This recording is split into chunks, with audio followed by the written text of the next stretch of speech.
누구에게나 일어날 수 있는 일인 건데 특히나 어떤 분들에게 다혈관 질환이 잘 찾아오는지 취약하신 분들을 좀 짚어볼게요.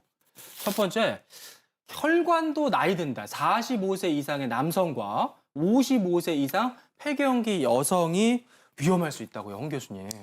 네, 당연히 나이가 들면 혈관도 노화가 되게 되죠.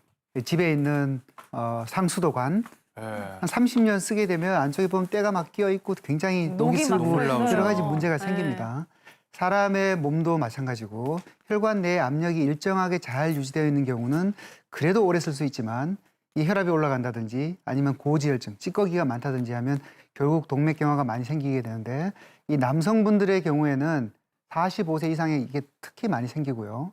여성분들은 55세 이상, 특히 폐경기가 오시게 되면 이런 위험성이 훨씬 더 많이 생기게 됩니다. 그렇군요. 또 폐경기 얘기하니까 제 나이 또래인 것 같은데 요거는 조금 감이 와요. 폐경기 하면 여성 호르몬 하면 에스트레곤. 에스트레곤. 아유, 비슷한 그게 그거죠. 아니 근데 그게 여성 호르몬이 뭐 폐경기 증상만 있는 게 아니라 다혈관 질환하고도 다 연관이 돼 있네요. 네, 역시 잘 알고 계시네요. 이 에스트로겐이 네. 이 폐경기 전에는 에스트로겐이 있기 때문에 어떻게 생각하면 이 에스트로겐이 우리 여성분들의 아주 귀한 호르몬입니다. 이 혈관 질환이 진행하고 동맥경화 진행하는 것을 억제해주고 막아주는 역할이 되는데 폐경기가 되면 없어지고 오히려 남자들한테 많아지는 안드로겐이 더 많아진다는 것이죠.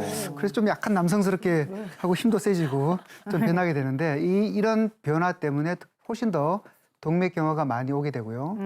특히 젊으실 때는 굉장히 날씬한 몸매를 유지하고 있다가 폐경이 되고 나면 배도 나오시고 살도 자꾸 찌고 살이 잘 빠지지 않고 이게 다 호르몬의 이제 장난이라고 할 수가 있는데 네. 이런 변화가 생기기 때문에 더더욱 신경을 많이 쓰셔야 되고요. 뭐 소식을 한다든지 식습관에 신경을 쓰고 또 네. 규칙적인 운동을 하셔가지고 혈압이나 혈당이나 고지혈증 이런 것들을 잘 조절하셔야지만이 폐경기 이후에 어떤 사고를 예방을 하실 수가 있습니다. 그렇군요. 네. 그리고 계속해서 다혈관 질환 주의할 분들, 그 다음은 어떤 분들인지 볼까요? 고혈당, 고혈압, 고콜레스테롤 등 산고 질환자, 그 만성 질환 있으신 분들이 또 혈관 질환도 주의해야 되죠. 예, 맞습니다. 보통 삼고라고 알려진 고혈당, 고혈압, 고지혈증, 이상지질혈증이 있고 거기다가 비만, 특히 복부 비만까지 같이 있는 경우를 이제 대사증후군이라고 하는데요. 네. 이렇게 여러 개의 위험 인자가 있으면 혈압도 올라가고 콜레스테롤도 올라가고 그러면 혈관 내벽이 망가지면서 동맥경화로 좁아지고 뭐 이런 것들이 서로 맞물려 있습니다. 그래서 대사증후군 상태면 보통 인슐린 저항성이라고 인슐린 분비도 떨어지기 때문에 당뇨병도 생기고 당뇨병이 있으면 동맥경화 악화로 고혈압도 나빠지고 서로 세트 플레이로 영향을 끼치는 거죠. 실제로 당뇨만 있는 경우보다 네. 당뇨에다 고혈압까지 동반이 되어 있으면 심근경색 발병률이 한 6배 이상 올라가고 각종 심장혈관이 막힐 확률도 2~3배 이상 올라갑니다. 그래서 요컨대 다혈관 질환은 동맥경화가 여러 군데 생기는 거잖아요. 그런데 네. 아직 병이 생기기 전인 위험인자의 단계인 고혈압, 고혈당, 고지혈증, 비만, 그리고 흡연 이런 위험인자가 많으면 확률이 더 높아지기 때문에 전부를 다 같이 관리하는 것이 중요합니다. 네. 그러면 이런 질환이 없으면은 안심해도 되느냐? 그게 아니더라고요. 사소한 거긴 한데 흡연은 뭐 사소한 건 아닙니다만 흡연, 기름진 음식 등 나쁜 생활 습관. 저도 뭐 튀김 같은 거 엄청 좋아하거든요. 예, 맞습니다. 그 고혈압, 고지혈증 나이 들면 생기기는 하죠. 근데 이제 건강한 식사와 꾸준한 운동을 하는 경우보다 막 기름진 음식 먹고 너무 단 음식 먹고 또 많이 먹고 네. 그러면 살도 찌고 비만, 고혈압, 고지혈증 다 서로 악화시키는 것으로 되어 있습니다. 그래서 이게 아직 음식이나 운동 같은 경우에는 증상이 생기지 않은 위험인자 단계이기 때문에 그때부터 너무 기름진 음식을 먹지 않고 네. 운동을 꾸준히 하는 게 좋습니다. 요새 이제 인터넷 검색이 잘 돼서요. 옛날에는 굉장히 어려웠는데 딱 일주일만 네. 사탕이나 음료수 포함해서 한 번이라도 먹은 음식을 음식 일기를 쓰게 되면 그게 칼로리가 얼마고 전부 찾아볼 수 있거든요. 그래서 뭐 여기서 자세히 말씀은 안 드리겠지만 그 음식 일기를 통해서 내 식사 습관이 건강한지 아닌지 확인해 보시면서 미리미리 관리하는 것이 나중에 다혈관 질환으로 뇌졸중, 뇌출혈, 심장 질환, 다리 말초 동맥 질환 이런 뭐 네. 다리가 썩을 경우도 있거든요. 아주 심하면. 그래서 이런 다혈관 질환을 예방하기 위해서는 아직 증상이 없을 아까 말한 삼고 질환 당연히 네. 조절해야 되고요. 그리고 병은 아니지만 건강한 식사 습관과 운동도 역시 같이 관리를 해야 됩니다. 아우 그러니까요. 제가 네. 음식일지 써야 될 것 같아요. 그러니까요. 탄산음료 엄청 좋아하는데 사탕도 먹는데. 정말 늘 말씀해 주시지만 건강한 생활 습관, 운동이 필요한 것 같아요. 근데 이 다혈관 질환은 뭐 치료도 말씀해 주셨지만 예방할 수 있는 방법이 좀 있을까요? 홍그루 교수님. 네, 다혈관 질환은 이게 많은 원인에 생기지만 특히 나쁜 습관, 특히 이 흡연이라든지 음주를 많이 한다든지 또 운동을 안 하시는, 특히 요즘 뭐 거의 가까운 거리는 차 타고 가시고요. 맞아요. 엘리베이터 1, 2층은 거의 뭐 엘리베이터를 타시기 때문에 어떤 분들은 왜 운동 안 하세요? 그러면 이 뭐 코로나 때 다 피트니스 센터도 문 닫고 해서 운동할 데가 없다. 운동할 데 많습니다. 핑계죠, 핑계. 네, 주변에 가까운 거리는 걸어가시고 1, 2층은 걸어 올라가시고 네. 이런 것들을 생활을 하신다면 네. 훨씬 더 좋고요.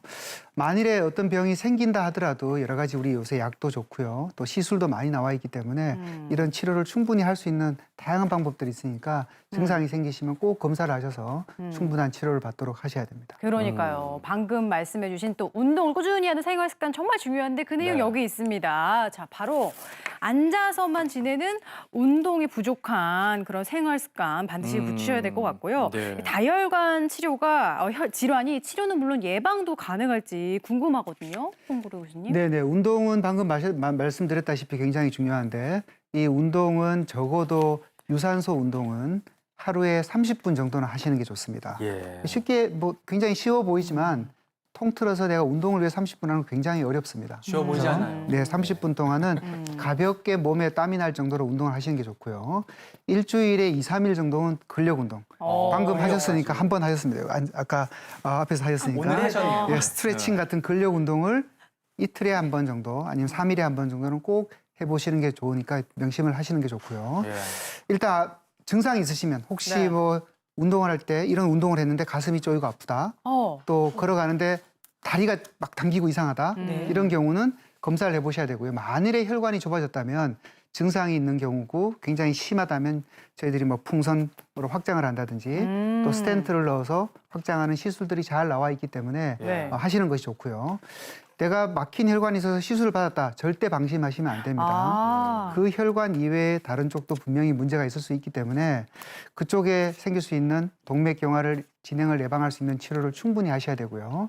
거기에는 첫 번째는 혈압 조절, 두 번째는 혈당 조절, 세 번째는 고지혈증, 특히 노폐물이나 네. 혈관 내 찌꺼기를 예방할 수 있는 고지혈증 치료를 하셔야 되고요. 또 이런 혈전이 발생하는 경우가 많기 때문에 필요한 경우에는 주치의와 상의하셔서 아스피린이나 항응고제 같은 이런 약제들을 충분히 쓰셔야지만이 네. 다른 혈관에 생기는 문제들을 예방을 하실 수가 있습니다. 네, 요새 진짜 얼마나 운동을 안 하고 의자에 앉아서 생활을 하냐면 의자병이라는 신조어가 있을 정도라고 해요. 네. 이 의자병을 탈출할 수 있는 좋은 하체 운동이 있다고 합니다. 노건 트레이너님 좀 알려주세요. 네. 우리 전유실 씨도. 저도 함께 하겠습니다. 예, 하체 튼튼, 네. 네. 순한 쌩쌩. 의자를 가지고 탈출할 수 네. 있는 방법 알려드리겠습니다. 네, 대부분 우리가 이제 혈관 건강에 좋은 운동 방법은 가장 그 허벅지 근육입니다. 네. 이 허벅지 근육을 강화시키기 위해서 대표적으로 이런 스쿼트를 하죠. 스쿼트. 네, 스쿼트. 네. 와. 네, 그런데 스쿼트. 대부분이 이제 네. 좋은 자세를 만들기가 어려워요. 그리고 이런 관절에 문제가 있으신 무릎 아파. 분들은 더더욱이 힘든데 제가 그런 부분들을 쪼개서 네. 아주 쉽게 그리고 효과는 100점 만점 와. 해드리겠습니다. 궁금하다. 효과적인 운동. 네. 자, 의자를 이렇게 두 개를 좀 활용을 할 두 개를 건데요. 나란히 두셨어요. 네, 일단은 이렇게 발과 발 사이에 바닥에요? 볼을 끼워요. 네. 만약에 이런 네. 탱탱볼이 없을 경우에는 집에 쿠션을 이용하셔도 오, 괜찮습니다. 네. 네.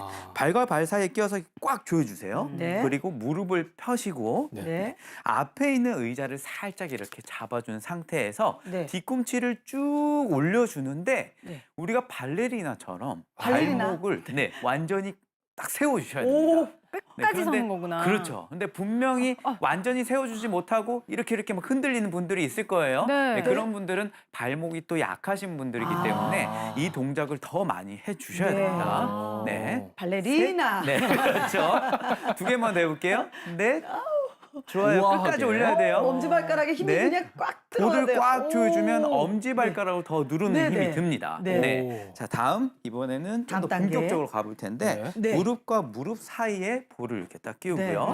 다음 오. 앞에 있는 의자를 잡으세요. 아, 네, 의자를 따라해 잡고. 보세요. 네. 네. 상체를 이렇게 딱 세운 세우고. 상태에서 천천히 앉아볼 겁니다. 이거 앉아요? 안전한 네. 스쿼트인데. 네. 근데 대부분이 앉을 때 무릎을 앞으로 이렇게 쭉 맞아요. 빼는 경우가 안 많을 돼요, 안 돼요? 거예요. 네. 그런데 지금 제가 알려드릴 방법은 네. 엉덩이로 엉덩이를 빼요. 그렇죠. 엉덩이로 바닥을 눌러준다는 거예요. 누르고. 네. 네. 무게 중심이 엉덩이에 있어야 됩니다. 오. 다시 한 번 더 앞에를 잡고 하시면 좀 더 쉬워요. 둘, 야.